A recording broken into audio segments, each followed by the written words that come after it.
আসসালামু আলাইকুম, সবাইকে শুভেচ্ছা।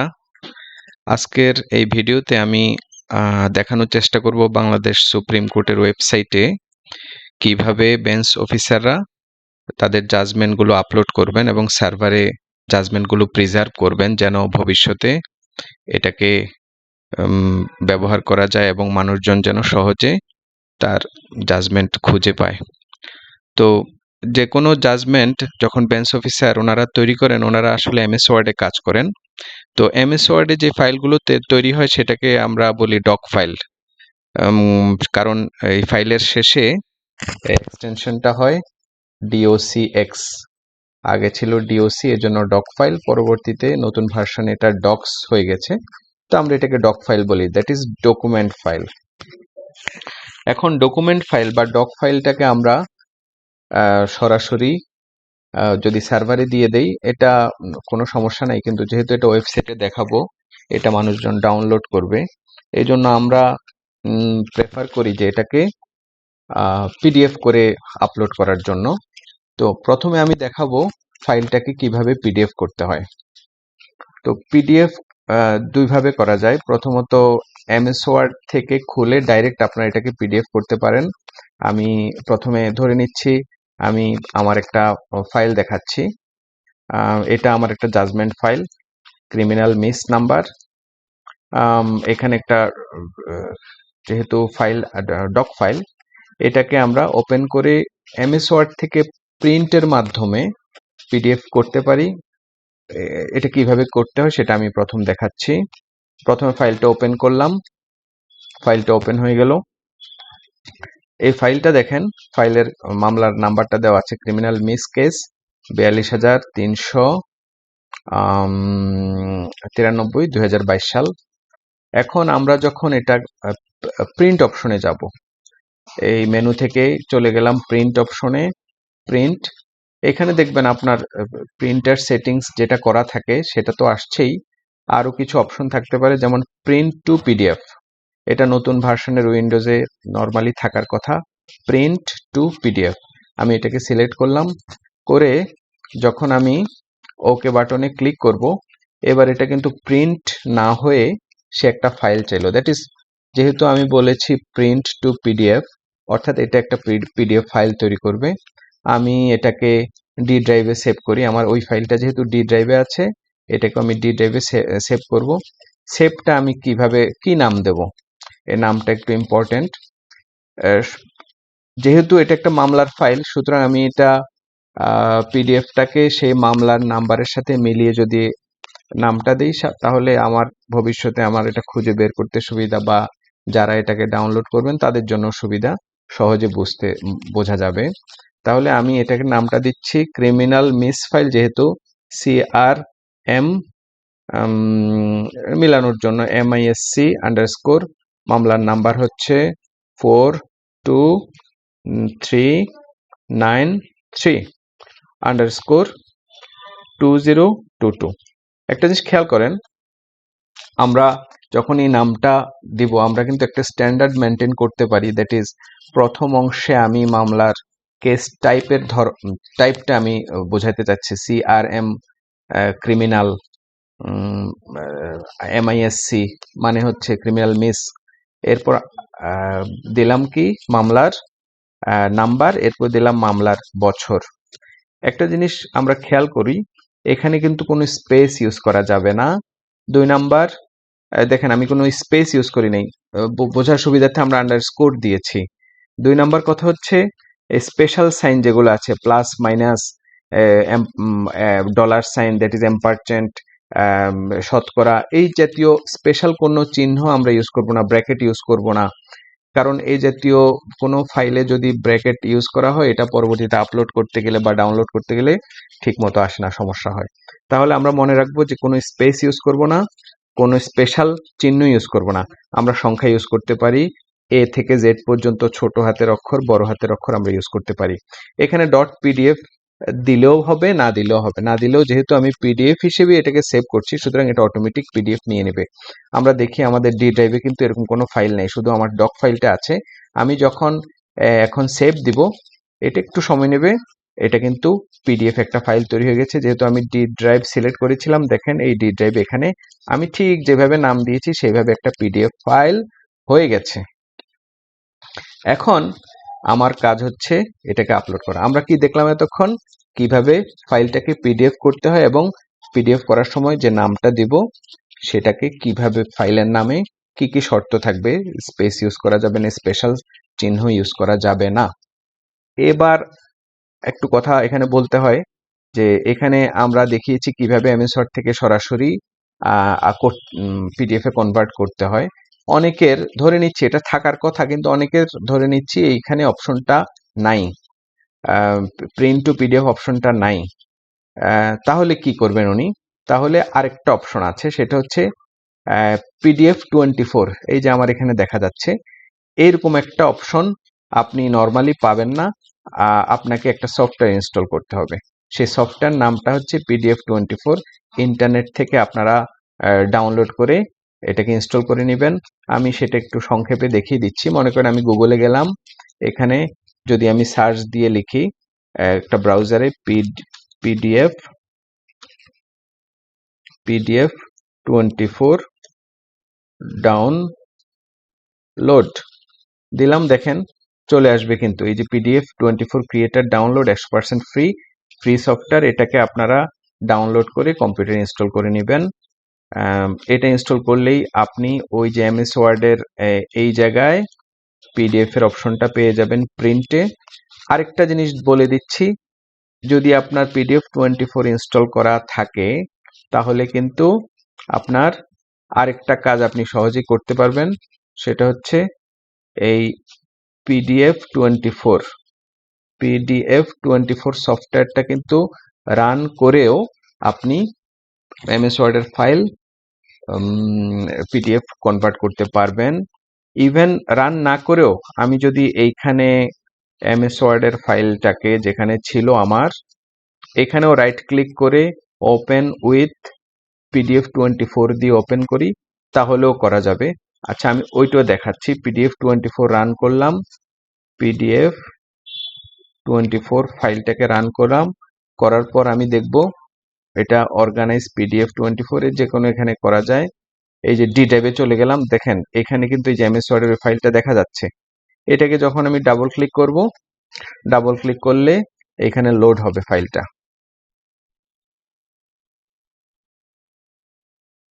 দেখেন পুরো এমএস ওয়ার্ডের ফাইলটা লোড হলো। এখানে আমি যদি সেভ দেই, সেভ দিলে এখন আমার কাছে কি কোয়ালিটির ফাইল চাই, আমি যদি এখানে গুড কোয়ালিটি দিই বা মিডিয়াম কোয়ালিটি দিতে পারি, এখানে দিলেও আমি এটাকে পিডিএফ হিসেবে সেভ করতে পারবো। ঠিক আছে, একই জিনিস একই রকম হবে, আপনার যেটা ভাল লাগে। এটা একটু কঠিন, এই জন্য আমরা এটাকে প্রেফার করি না। আমি তবু আরেকবার দেখিয়ে দিচ্ছি। গুড কোয়ালিটি দিলাম, দেওয়ার পর এখানে আমার কাছে কিন্তু ফাইলের নামটা চাইবে।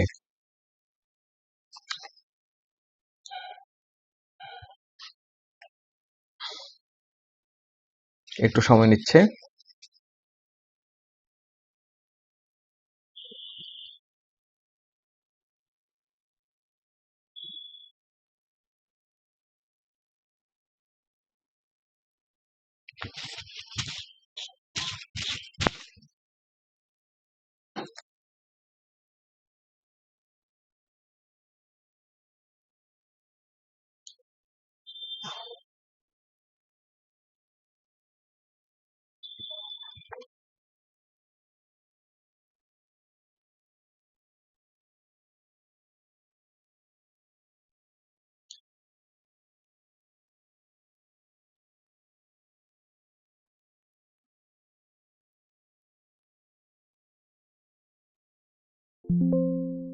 একটু বেশি সময় নিয়ে ফেললো।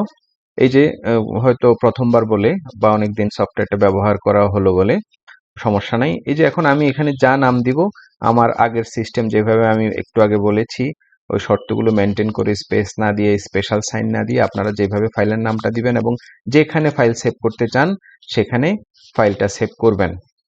আচ্ছা, আমি এটা আর সেভ করলাম না, যেহেতু অলরেডি একটা পিডিএফ ফাইল আমার তৈরি করা আছে। এবার আমরা আমাদের মেজর একটা কাজ শেষ, সেটা হচ্ছে ফাইলটাকে কিভাবে পিডিএফ এ কনভার্ট করতে হয়। এখন আমি দেখাবো যেটা অত্যন্ত ছোট্ট কাজ, সেটা হচ্ছে এই ফাইলটাকে কিভাবে আমি এখন সার্ভারে আপলোড করে দেব।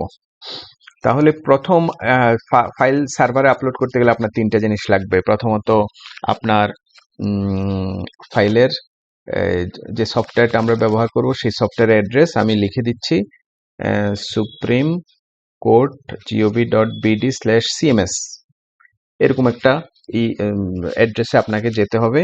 আমরা দেখি অ্যাড্রেসে আমরা চলে যাচ্ছি, supremecode.gov.bd/cms দিলাম, এন্টার। দেখেন এই সফটওয়্যারে ঢুকতে হলে অলরেডি যারা আমাদের এই সিস্টেমে কজ লিস্ট এন্ট্রি করেন সবারই কিন্তু নিজস্ব ইউজার আইডি পাসওয়ার্ড আছে। বেঞ্চ অফিসার বা সহকারী বেঞ্চ অফিসারদের ওই একই পাসওয়ার্ড দিয়ে আপনি এই কাজটা করতে পারবেন। আমি আমার একটা পাসওয়ার্ড দিয়ে দেখিয়ে দিচ্ছি। আনোয়ার পাসওয়ার্ড দিলাম, পাসওয়ার্ডটা দেওয়া আছে, সাবমিট। এখন প্রথম যেটা করব, আমাদের এটা আসার পর এই দেখেন ওই যে কজ লিস্ট এন্ট্রি করা, manage cause list, result entry সবগুলো অপশন আছে। আপনারা এই তিনটার সাথে খুব বেশি পরিচিত, যেহেতু নিয়মিত আপনাদের এই তিনটা কাজ করতে হয়। এটা আপনাদের কম এখন করতে হয়, অনেকেই করছেন। ডকুমেন্ট এন্ট্রি, দ্যাট ইজ এটা দিয়ে আপনাকে জাজমেন্ট আপলোড করতে হবে। তাহলে আমি ডকুমেন্ট এন্ট্রিতে চলে গেলাম। এবার আমাকে একটা ফর্ম দেখা যাচ্ছে, এখানে মামলার সম্পর্কিত তথ্যগুলো দিতে হবে। যেমন আমার মামলাটা কি ছিল, ক্রিমিনাল মিস মামলা। হ্যাঁ, ক্রিমিনাল মিস মামলা। এই যে আমি ক্রিমিনাল মিস সিলেক্ট করলাম এখান থেকে। হ্যাঁ, করার পর মামলার কেস নাম্বার বা টেন্ডার নাম্বারটা দিতে হবে। আমরা দেখেছি একটু আগে মামলার নাম্বারটা কি ছিল, আমরা আবার একটু দেখে নিচ্ছি, 42,393। তাহলে লিখলাম 42,393। মামলার বছরটা হচ্ছে 2022। আচ্ছা, এই জায়গায় এসে দেখেন একটা কথা লেখা আছে, প্রেস এন্টার কি হিয়ার। এখানে আপনাকে কিবোর্ডে এন্টার চাপ দিতে হবে। দিলাম, দেওয়ার পর কন্ট্রোলটা চলে গেল ডকুমেন্ট আইডিতে। এখানে আরেকটা কথা লেখা আছে, প্রেস এন্টার কি হিয়ার। প্রথম যে এন্টার কিতে চাপ দিলাম, এখানে কেস অ্যাভাইলেবল এই মেসেজটা আমাকে দিচ্ছে। দ্যাট ইজ এই মামলাটা আমাদের কজ লিস্টে কখনো কখনো উঠেছে। যদি এটা কজ লিস্টে একবারও না উঠতো তাহলে কিন্তু এখানে লাল কালিতে আসতো যে কেস নট অ্যাভেলেবল, অর্থাৎ যেই মামলাটা কখনো কজ লিস্টে ওঠেনি সেটার আপনি কোনো প্রকার জাজমেন্ট আপলোড করতে পারবেন না বা কোনো ডকুমেন্ট আপলোড করতে পারবেন না। এটা স্বাভাবিক, এই জন্যই এই কাজটা করা। অর্থাৎ সে সিস্টেমে খুঁজে পেয়ে গেছে যে এই মামলাটা অলরেডি কোনো না কোনো সময় আপনার কজ লিস্টে ছিল, এই জন্য এখন সে বলছে কেস অ্যাভেলেবল, এবং কন্ট্রোলটা যখন ডকুমেন্ট আইডিতে চলে গেল, এখানে আপনি আরেকবার এন্টার দিবেন। এখানে লেখা আছে এন্টার কি চাপতে হবে। হ্যাঁ, আবার এন্টার কি চাপবো আমি। এখন এই মামলাটার টাইপ, আমি ডকুমেন্ট টাইপটা কি হবে, অ্যানেক্সচার অ্যাপ্লিকেশন। মেইনলি যেহেতু আমাদের জাজমেন্ট নিয়ে আজকের কাজ কারবার, আমরা এই জন্য জাজমেন্ট সিলেক্ট করব। এটা কিন্তু অটোমেটিক এসেছে। টাইটেল আপনারা চাইলে এখানে অন্য কিছু দিতে পারেন, দ্যাট ইজ মামলা যেহেতু তথ্য আমি একবার দিয়েছি। এখানে ওয়েবসাইটে দেখেন, আমাদের ওয়েবসাইটে আমরা যদি জাজমেন্টের লিস্টে যাই, এই যে হাইকোর্ট ডিভিশন জাজমেন্ট অর্ডার্স, দেখেন এখানে এই যে যখনই আমরা জাজমেন্ট আপলোড করি এই একই জিনিস দুইবার আসে, ক্রিমিনাল মিস। আমরা যদি চাই যে না, প্রথমে মামলার নাম্বারটা থাকুক, নিচের লাইনে থাকুক, এই মামলাটাকে কি আমরা স্পেশাল কোনো পরিচিতি আছে কিনা, যেমন হতে পারে বিডিআর মামলা, মাজদার হোসেন বা মামলা, বঙ্গবন্ধু হত্যা মামলা, এরকম যদি স্পেশাল অন্য কোনো নাম থাকে যেটা দিয়ে মানুষ ভালো চিনবে, তাহলে আমি চাচ্ছি সেটাকে নিচে দেখাইতে। মামলার নাম্বার তো থাকবেই, আর নিচের লাইনে সেই স্পেশাল নামটা বা পরিচিতি যেটা সবাই চিনবে সেটা দিতে চাই। তাহলে আমাকে কিন্তু এই টাইটেলে ওই জিনিসটা লিখে দিতে হবে। ফাইন। এরপর পার্টিজে আসবো, মামলার বাদী এবং বিবাদীর নাম। তাহলে এটা আমরা দেখে নেই একটু, মামলার ফাইলে কি আছে। মামলার ফাইলে বাদী বিবাদী আছে মোহাম্মদ নুরুল হাকিম, আর হচ্ছে versus the state and another. তাহলে এই জিনিসটাকে আমরা এখানে লিখে দিব পার্টিজে, কপি করে নিয়ে আসছি, ভার্সেস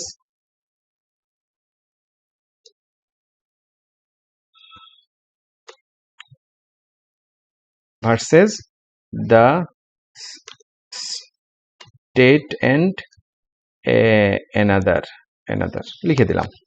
শর্ট ডেসক্রিপশন, মামলাটা সম্পর্কে যদি আরো সংক্ষিপ্ত কোনো কিছু দিতে চাই, যেটা আমাদের এই যে শর্ট ডেসক্রিপশন কলামে আমি দেখাতে চাই, শর্ট ডেসক্রিপশন কলামে দেখাতে চাই, তাহলে সেই জিনিসটা আমি লিখে দিব কোথায়? এই বক্সে। কাজ এতটুকুই। এতটুকু লেখার পর যেহেতু এটা আমি ডেমনস্ট্রেশনের জন্য দেখাচ্ছি, আমি কিছু একটা লিখে দিই। যদিও আমি মামলাটা আপলোড করব না, কারণ মামলা আপলোড করে এখতিয়ার আমার নাই। ধরে নিচ্ছি এই যে এই প্যারাটা হচ্ছে আমার শর্ট ডেসক্রিপশন, ধরে নিচ্ছি। তাহলে এটাকে আমি এখানে পেস্ট করে দিলাম। ফাইন, হয়ে গেল। আমি যা পেস্ট করব তাই কিন্তু ওই কলামে দেখাবে। আর আমি যে পার্টির নাম দিলাম সেটা দেখাবে এই কলামে, টাইটেল যেটা দিলাম সেটা দেখাবে নিচে, আর উপরের লাইনে মামলার নাম্বারটা দেখাবে। এতটুকু করার পর কাজ কিন্তু অলমোস্ট শেষ। মেইনলি মামলার ফাইল আপলোড করার জন্য মেজর কাজটা হচ্ছে ওইটা, মামলাটাকে পিডিএফ এ কনভার্ট করে। এটাও খুব বেশি কঠিন না, যারা রেগুলার করবেন সফটওয়্যার রেডি থাকবে, খুব দ্রুত করতে পারবেন। আর এই অংশটা খুবই ছোট। আচ্ছা, এতটুকু করার পর আপনাকে যেটা করতে হবে, সিলেক্ট ফাইল এন্ড আপলোড। এখানে ক্লিক করলে আপনাকে ফাইল সিলেক্ট করার অপশন দিবে, এবং ফাইল সিলেক্ট করা মাত্র ফাইলটা আপলোড হয়ে যাবে। আমি এখানে ক্লিক করলাম, দেখেন আমি ক্লিক করা মাত্র কিন্তু একটা ফর্ম চলে এসেছে। আমি একটু আরেকটা জিনিস বলে দিচ্ছি, অনেকের মাউসে বা তার কম্পিউটারে সমস্যা থাকার কারণে এক ক্লিকে কাজ নাও হতে পারে। এক ক্লিকে যদি কাজ না হয়, তাহলে আপনি বারবার ক্লিক এটার উপর না করে, প্রথম ক্লিকে যদি কাজ না হয়, তাহলে একবার বাহিরে ক্লিক করে নেবেন। এই বাহিরে ক্লিক করে এরপর ক্লিক করবেন। এটা অনেক সময় হতে পারে যে প্রথম ক্লিক মিস করলে আর যতবারই করেন কাজ হবে না। এই জন্য আপনাকে একবার বাহিরে ক্লিক করে এখানে ক্লিক করতে হবে, খুব ইজিলি হয়ে যাবে। এরপর ফাইলটা কোথায় ছিল? ডি ড্রাইভে ছিল। ডি ড্রাইভে আমরা ফাইলের নামটা সেভ করেছিলাম এই নামে। এই যে সিলেক্ট করলাম, সিলেক্ট করে এই যে ওপেন বাটনে ক্লিক করতে পারি, অথবা এখানে ডাবল ক্লিক করলে হবে। যদি ডাবল ক্লিক করা অনেকের জন্য কষ্টের কারণ হয়, তাহলে সিলেক্ট করে এখানে ওপেন বাটনে ক্লিক করলেন। আমি ওপেন বাটনে ক্লিক করব না, কারণ যেহেতু আমি ডেমনস্ট্রেট করছি, আমি ফাইল আপলোড করব না, আর অলরেডি এই মামলাটা ওয়েবসাইটে আছে, আমি এই জন্য আপলোড করব না। তাহলে আমি এখানে ক্যান্সেল দিলাম। কিন্তু আপনি কি করবেন? আপনি দিবেন ওপেন, ওপেন বা ডাবল ক্লিক, এটার উপর ডাবল ক্লিক। তাহলে যখনই এই কাজটা করবেন 1 সেকেন্ডের ভিতর মামলাটা আপলোড হয়ে যাবে, ওয়েবসাইটে চলে যাবে। এইখানে নিচের লাইনে দেখাবে ফাইলটা। যদি আপনি সবকিছু ঠিকঠাক করেন, যদি মামলার ফাইলটা ঠিকমতো সেভ করেন, এবং এই ফাইলের নামের মধ্যে যদি স্পেস না দেন, তাহলে কাজগুলো ঠিকঠাক মতো হবে। যখনই আপলোড হয়ে গেল, আপনি এই পেজে গিয়ে রিফ্রেশ দিবেন। সুপ্রিম কোর্টের হোম পেজে গিয়ে এই যে জাজমেন্ট এন্ড অর্ডার্স, সরি আমি আপিল বিভাগে চলে গিয়েছি, হাইকোর্ট বিভাগে জাজমেন্টস এন্ড অর্ডার্স, এইখানে দেখবেন এই প্রথম 2-1টার ভিতরেই আপনার আপলোড করা ফাইলটা চলে আসবে। That's enough. এতটুকুই যথেষ্ট আপনার একটা মামলা ফাইল আপলোড করার জন্য। এরপর আপনি যত ইচ্ছা মামলা আপলোড করবেন। একটা কথা আমি বলে দিই, অনেকের যাদের মামলাটা মোশন অবস্থায় থাকে, মামলার নাম্বার থাকে না, তখন এখানে আপনি কেস নাম্বার না দিয়ে কিন্তু ওই টেন্ডার নাম্বারটা দিবেন। একই জিনিস, কোনো পার্থক্য নাই, বাকি সব সেম। তো আশা করি আমি বোঝাতে পারলাম যে কিভাবে একটা মামলার ফাইল পিডিএফ এ কনভার্ট করে ওয়েবসাইটে আপলোড করতে হয় এবং সার্ভারে প্রিজার্ভ করতে হয়। সবাইকে ধন্যবাদ। যদি এরপর আপনাদের কোনো প্রশ্ন থাকে, অবশ্যই আমাকে মেসেজ করবেন, বা আমাকে হোয়াটসঅ্যাপ, অনেকে আমার নাম্বার জানেন, সাক্ষাৎ করতে পারেন। আমি আপনাদের যে কোনো সমস্যার সমাধান করার চেষ্টা করবো ইনশাআল্লাহ। আসসালামু আলাইকুম। আজ এই পর্যন্তই শেষ করছি।